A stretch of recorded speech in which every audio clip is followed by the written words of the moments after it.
Hello everyone. അപ്പോൾ class start ചെയ്യാം. അപ്പോൾ cultural and social history of ബ്രിട്ടനിൽ അടുത്ത നമ്മൾ പറയാൻ പോകുന്നത് റോമൻ കോൺക്വസ്റ്റിൻ്റെ ഇമ്പാക്റ്റ് ഓഫ് റോമൻ കോൺക്വസ്റ്റ്. അപ്പോൾ നമ്മൾ റോമൻ കോൺക്വസ്റ്റ് ആദ്യം പറഞ്ഞായിരുന്നു. റോമക്കാരായിട്ടുള്ള റോമൻ കിങ് ആയിട്ടുള്ള ജൂലിയസ് സീസറും അതുപോലെ ക്ലോഡിയസും ആണ് രണ്ട് ടൈംസിലായിട്ട് ബ്രിട്ടനെ ആക്രമിക്കുന്നത്. അതിനെതിരെ ബ്രിത്തോൺസ് ഒരുപാട് ഫൈറ്റ് ചെയ്യും. അതിൽ നിന്നും എന്താണ് 2 പ്രാവശ്യം വിജയിച്ചത് ജൂലിയസ് സീസറും അതുപോലെ തന്നെ ക്ലോഡിയസും ആയിരുന്നു. അങ്ങനെ അവിടെ ഒരു പുതിയൊരു രാജ്യം പോലെ സൃഷ്ടിക്കാൻ വേണ്ടി അവർ ആരംഭിച്ചു.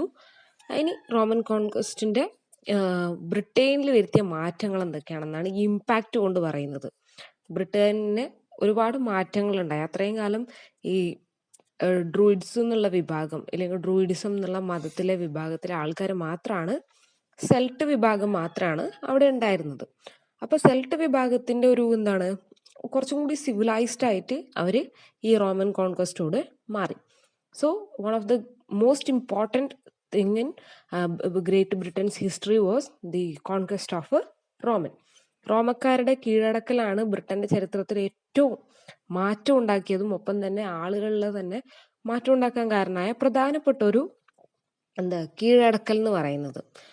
Rome did not want to simply conquer British Island. They wanted to integrate into the empire, and so they had to civilize the British.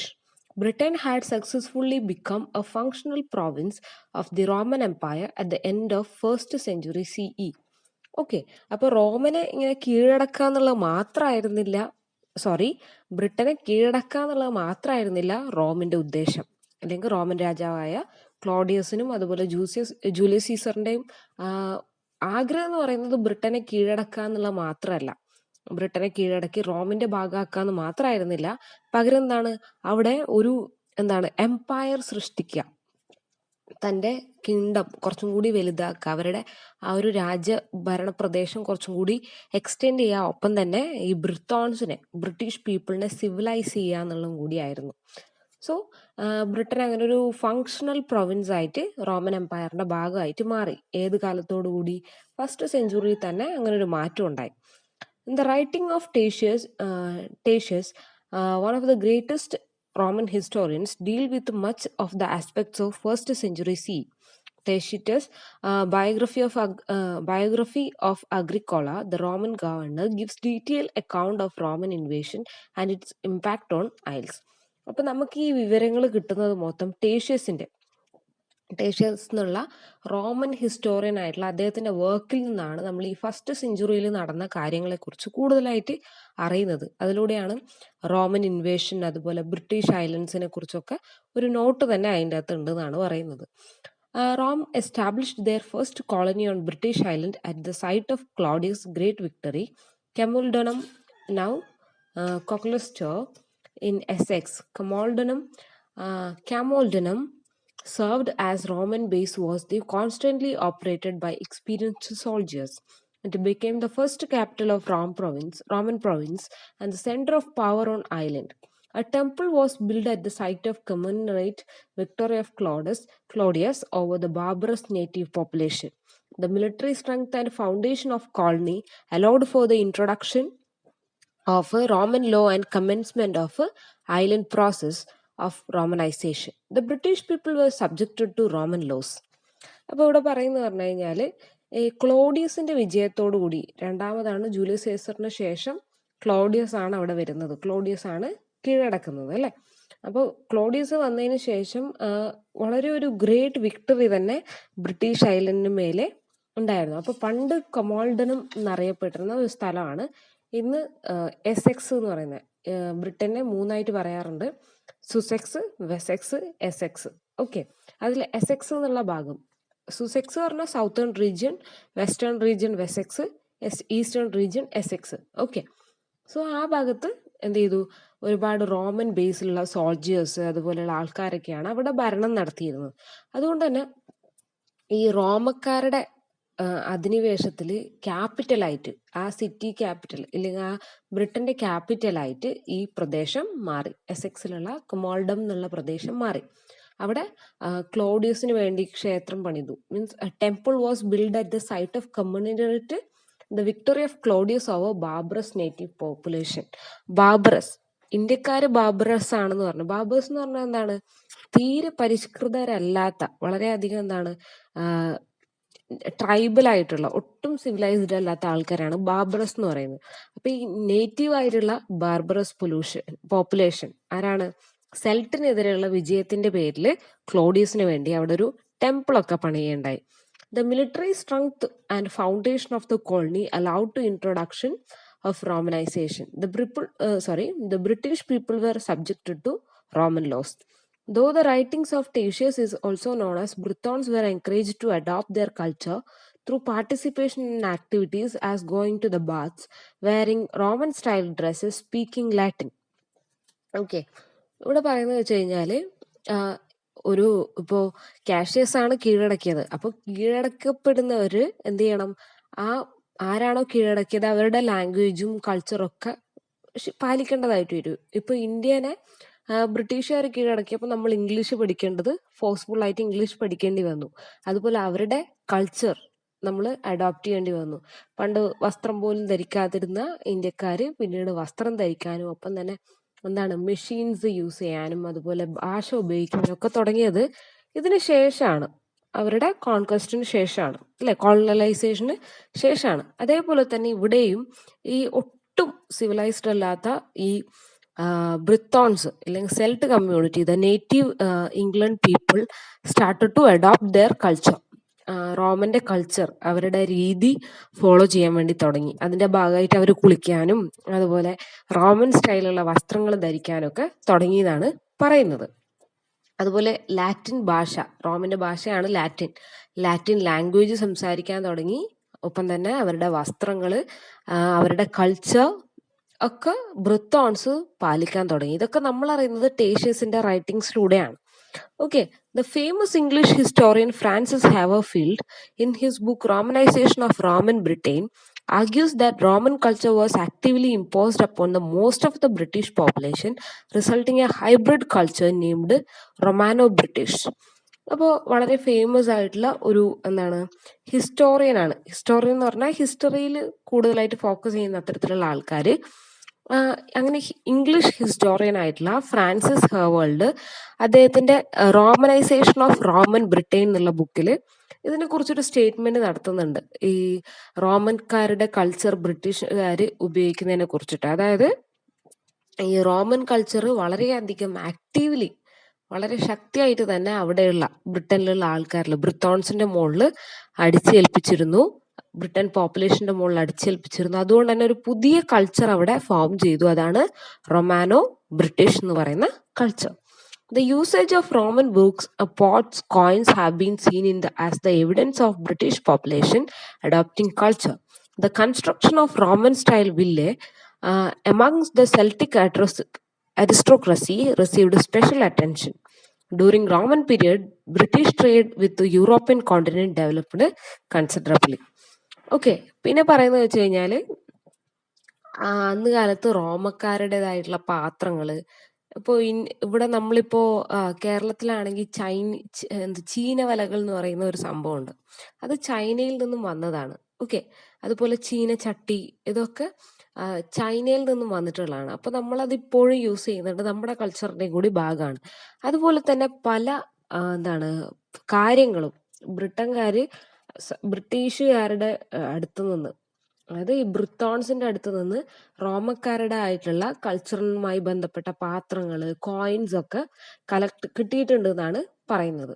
Okay, അത് മനസ്സിലായെന്ന് വിചാരിക്കുന്നത്. അതുപോലെ പണ്ട് റോമൻ സ്റ്റൈലിലുള്ള വില്ല, നമ്മളിപ്പോ വീടിനൊക്കെ പേരിടും അല്ലെ, villa, rose villa, garden villa എന്നൊക്കെ. അതുപോലെയുള്ള ഈ വില്ല എന്ന് പറയുന്ന ഒരു രീതിയിലുള്ള കെട്ടിട നിർമ്മാണം ഈ സെൽറ്റിക് കമ്മ്യൂണിറ്റി അല്ലെങ്കിൽ ബ്രിട്ടീഷുകാരുടെ ഇടയിലും കാണാൻ വേണ്ടി സാധിച്ചിരുന്നു. ഇതും എന്തൊരു എക്സാമ്പിൾ ആണ്? ഈ അവരുടെ കൾച്ചർ ഇവർ അഡോപ്റ്റ് ചെയ്യുന്നുണ്ട് എന്നുള്ളതിന് എക്സാമ്പിൾ ആണ്. ഓക്കെ, പിന്നെ പറയുന്നത് വെച്ച് കഴിഞ്ഞാല് ഈ റോമക്കാരുടെ പീരീഡിൽ, റോമൻസ് ബ്രിട്ടനിൽ ഭരിക്കുന്ന ആ ഒരു പീരീഡിൽ എന്ന് വെച്ച് കഴിഞ്ഞാല് യൂറോപ്യൻ കോണ്ടിനെന്റ് ഭൂഖണ്ഡങ്ങളുമായിട്ടുള്ള ട്രേഡ് വളരെ നല്ല രീതിയിൽ നടന്നിരുന്നു.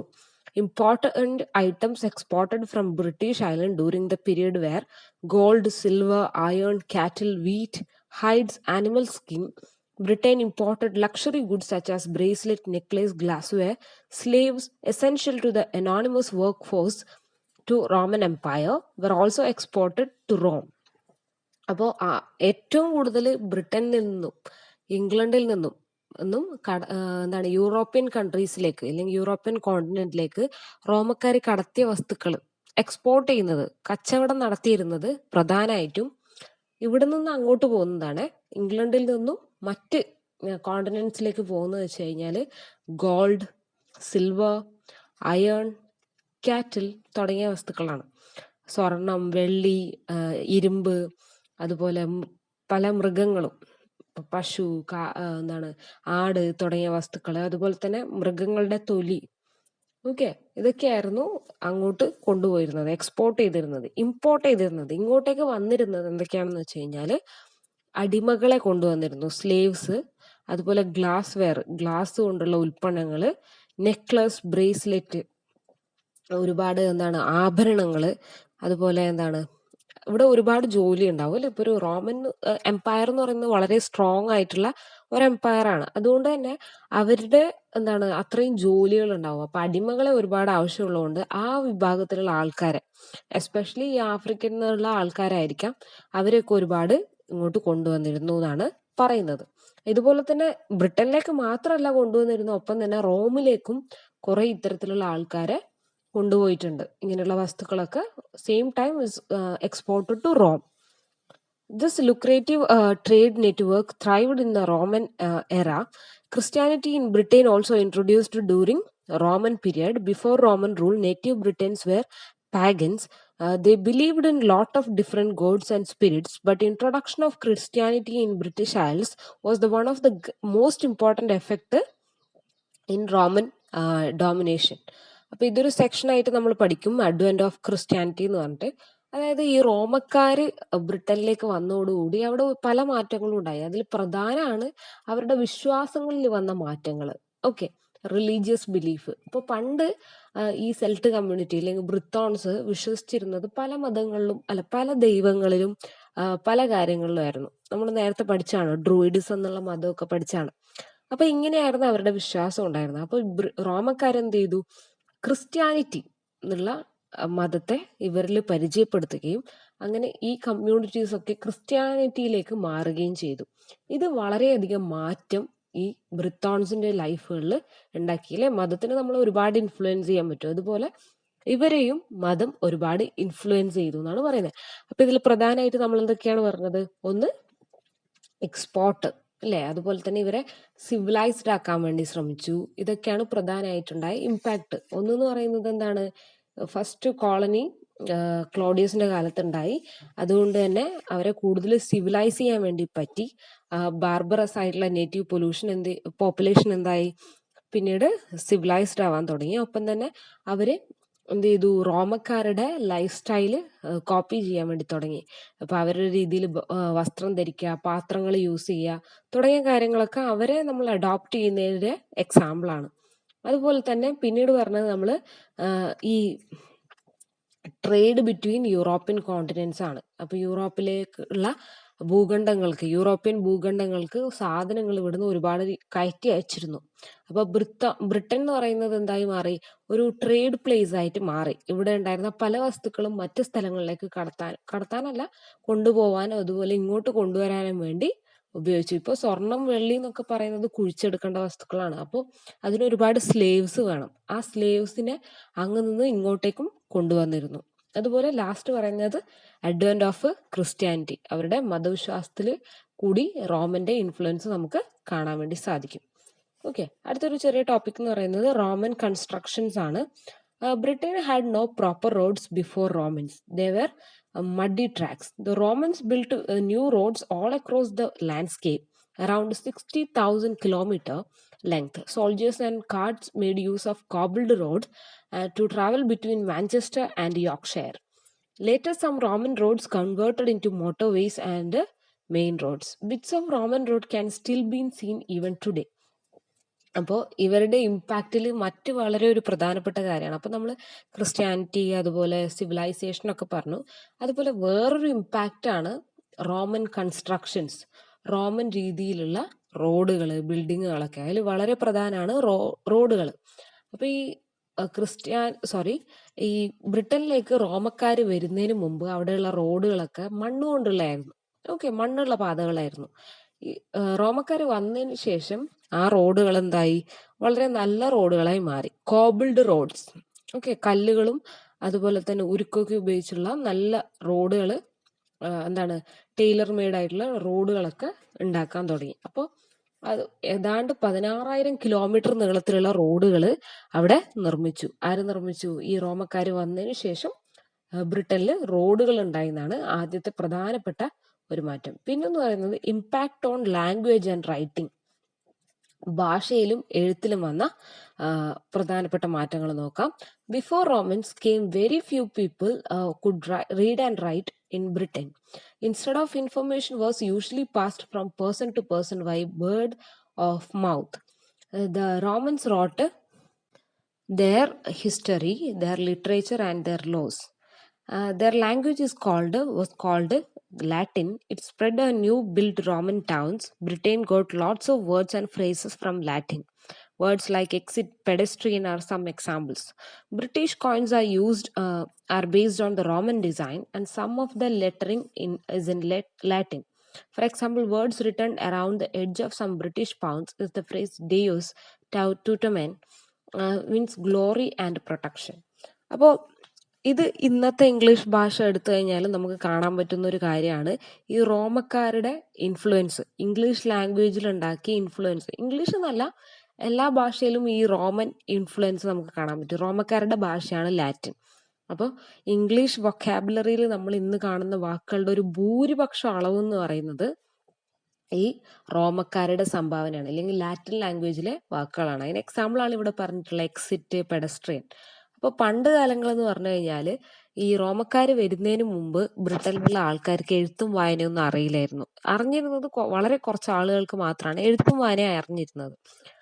റോമക്കാർ വന്നതോടുകൂടി ആളുകൾ എഴുതാൻ പഠിക്കുകയും പറയാൻ പഠിക്കുകയും. അത്രയും കാലം ഇവർ മൗത്ത് ടു മൗത്ത് ട്രാൻസ്ഫർ ആണ്. ഇപ്പൊ സാൻസ്ക്രിറ്റ് പണ്ട് എങ്ങനെയായിരുന്നു?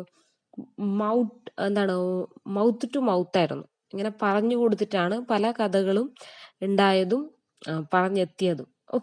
അപ്പൊ പണ്ടും ഇങ്ങനെ തന്നെയായിരുന്നു. പിന്നീട് റോമക്കാരെന്ത് ചെയ്തു? റൈറ്റിങ്സ് ആളുകളിലേക്ക് എത്തിക്കുകയും അതുപോലെ തന്നെ റോമന്റെ ചരിത്രം എഴുതപ്പെടുകയും അതുപോലെ ആ ലാംഗ്വേജിൽ ലിറ്ററേച്ചർ ഡെവലപ്പ് ആവാനും നിയമങ്ങൾ ഉണ്ടാവാനും ഒക്കെ വേണ്ടി തുടങ്ങി.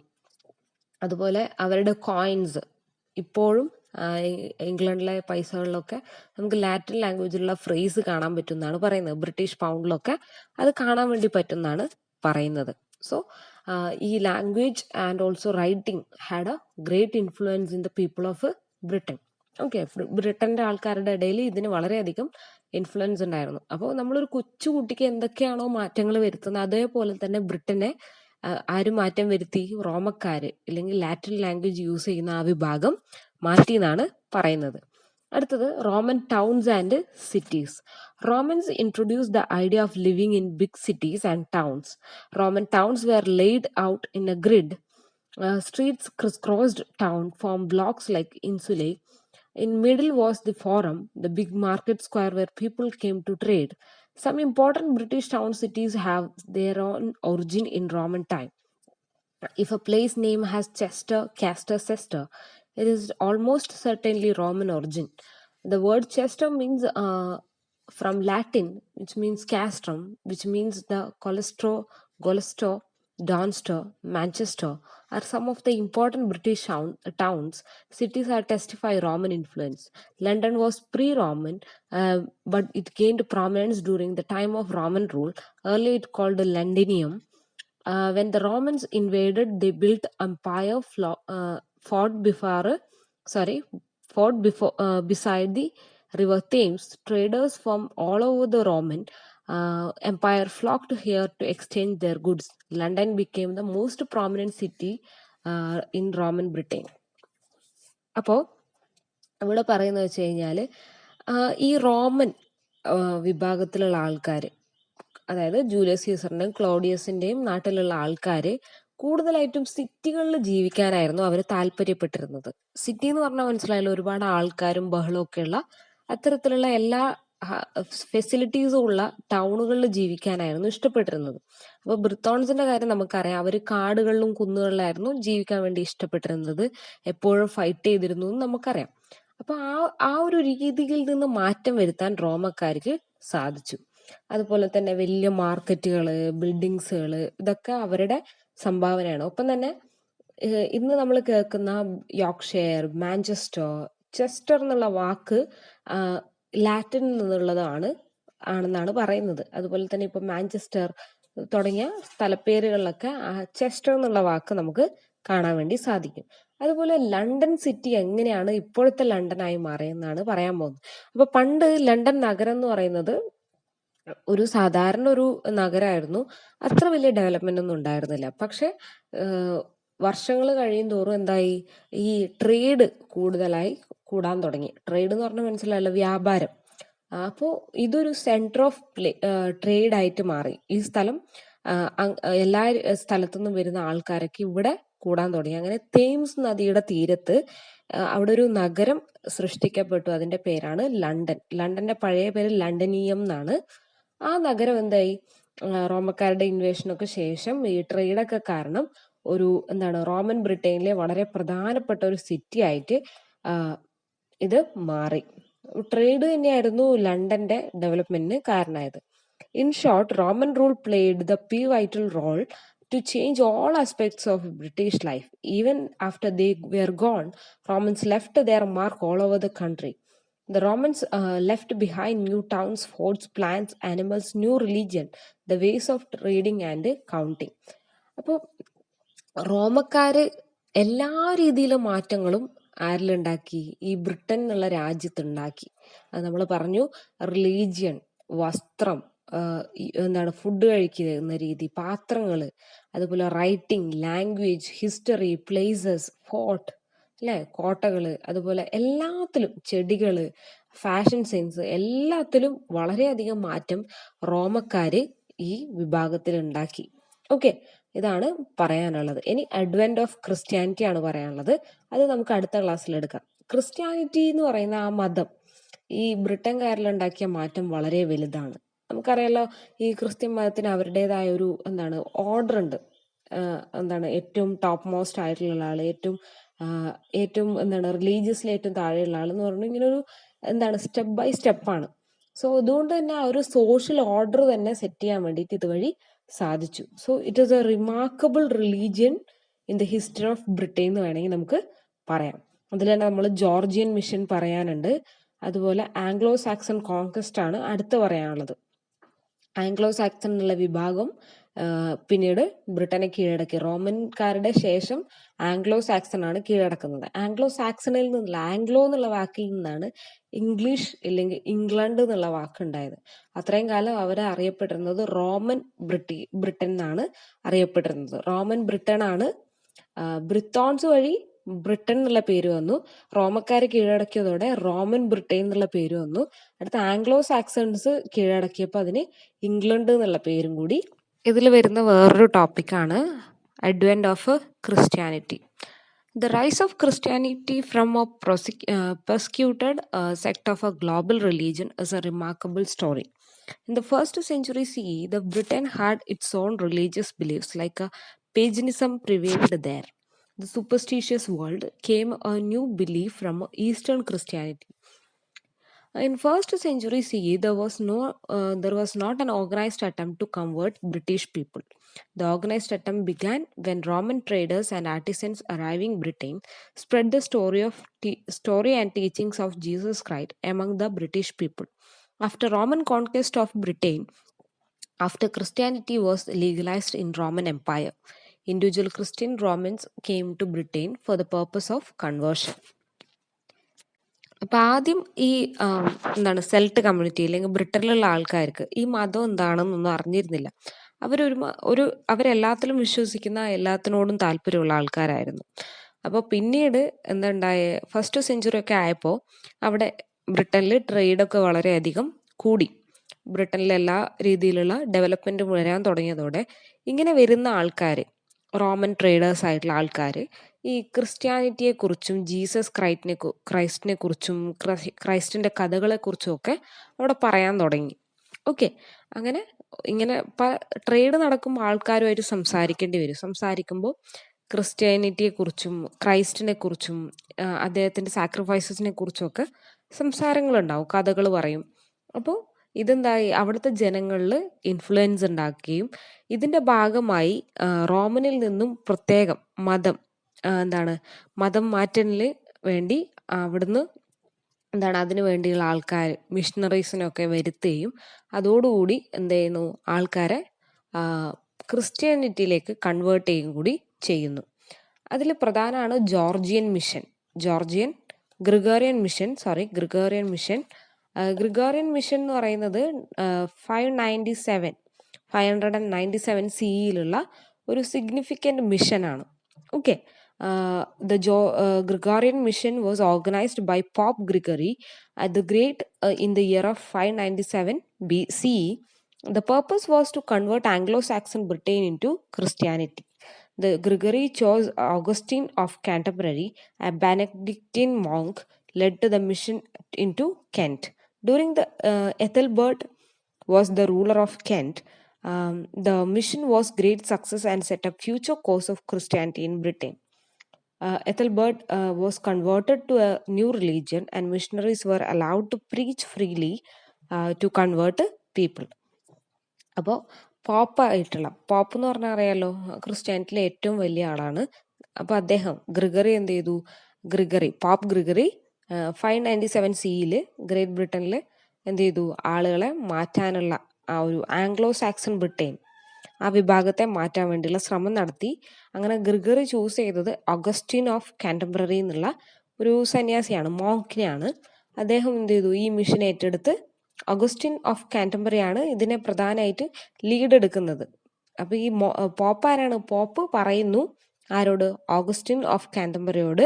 അദ്ദേഹം എന്ത് ചെയ്യുന്നു, ഈ ഡ്യൂട്ടി ഏറ്റെടുത്ത് കെന്റ് എന്നുള്ള പ്രദേശത്തേക്ക് പോകുന്നു. ആ പ്രദേശത്ത് പോയി ആളുകളെ മാറ്റാനുള്ള കാര്യങ്ങൾ ചെയ്യുന്നു, കൺവേർട്ട് ചെയ്യാനുള്ള, ക്രിസ്ത്യാനിറ്റിയിലേക്ക് ബ്രിട്ടൻ പീപ്പിളിനെ മാറ്റാനുള്ള അറ്റംപ്റ്റ് ഏറ്റെടുക്കുന്നു. അങ്ങനെ എന്ത് ചെയ്തു, അതൊരു ഗ്രേറ്റ് സക്സസ് ആവുകയും ഒരുപാട് ആൾക്കാർ ആ മതത്തിലേക്ക് മാറുകയും വേണ്ടി ചെയ്യുന്നു. സോ ഇതാണ് പ്രധാനപ്പെട്ട കാര്യം. So another effect was the mission planted to seed of Christianity in England. It caused the conversion of whole British Islands into than a century. ഇത് വളരെ പെട്ടെന്ന് തന്നെ ഇത് നടന്നു, ക്രിസ്ത്യാനിറ്റിയിലേക്ക് മാറ്റുന്നത്. ഒറ്റ സെഞ്ചുറി കൊണ്ട് തന്നെ എല്ലാ ആൾക്കാരും, ബ്രിട്ടനിലുള്ള എല്ലാ ആൾക്കാരും മാറാനുള്ള ഇതിലേക്ക് വന്നു. സോ ഇതാണ് ഇതിൽ ഏറ്റവും കൂടുതൽ ഇമ്പോർട്ടൻ്റ് ആയിട്ടുള്ളത്. പിന്നെന്ന് പറയുന്നത് ഈ അഡ്വെന്റ് ഓഫ് ക്രിസ്ത്യാനിറ്റി കുറിച്ചുള്ള വിവരങ്ങൾ നമുക്ക് കിട്ടുന്നത് വെച്ച് കഴിഞ്ഞാൽ വെനറബിൾ ബെയ്ഡ് എന്നുള്ള ഒരു റൈറ്ററിൻ്റെ ബുക്കിൽ നിന്നാണ്. Ecclesiastical history of English people എന്നുള്ള അദ്ദേഹത്തിൻ്റെ ബുക്കിൽ ഇതിനെക്കുറിച്ച് പറയുന്നുണ്ട്. ഓക്കെ, ഈ ഗ്രിഗോറിയൻ മിഷന് പ്രധാനമായിട്ട് 2 മേജർ എഫക്ട്സ് ആണുള്ളത്. The main effect was the conversion of Kentish kingdom and establishment of Episcopal Church in Canterbury. Augustine became the first Archbishop of Canterbury in the year of 597. He is considered the apostle to English, the founder of English Church. അപ്പോൾ ഇംഗ്ലണ്ടിൽ ആദ്യമായിട്ട് church ഉണ്ടാവുന്നത് Kent എന്ന് പറയുന്ന പ്രദേശത്താണ്. മാത്രമല്ല കാൻറ്റർബറിയിലെ episcopal ചേർച്ചാണ് ആദ്യത്തെ ചേർച്ചായിട്ട് കരുതപ്പെടുന്നത്. അവിടുത്തെ ആർച്ച് ബിഷപ്പ് എന്ന് പറഞ്ഞാൽ നമ്മുടെ മത മേലധ്യക്ഷൻ എന്നുള്ള അർത്ഥമാണ് വരുന്നത്. ഓക്കെ, മതത്തിൻ്റെ ഏറ്റവും പ്രധാനപ്പെട്ട ആളാണ് ആർച്ച് ബിഷപ്പ്. അങ്ങനെ ആയിട്ട് വരുന്നത് അപ്പോസ്റ്റൽ ടു ഇംഗ്ലീഷ് എന്നാണ് ഇദ്ദേഹത്തെ തന്നെ അറിയപ്പെടുന്നത്. ഫൗണ്ടർ ഓഫ് ഇംഗ്ലീഷ് ചേർച്ച് ആയിട്ടാണ് ഈ പറയുന്ന ഗ്രിഗോറിയൻ എന്നുള്ള വ്യക്തിയെ അറിയപ്പെടുന്നത്. ഓക്കെ, ഇത്രയാണ് അഡ്വെന്റ് ഓഫ് ക്രിസ്ത്യാനിറ്റിയിൽ പറയാനുള്ളത്. അടുത്തത് നമുക്ക് Anglo Saxon conquest of Britain പറയാം.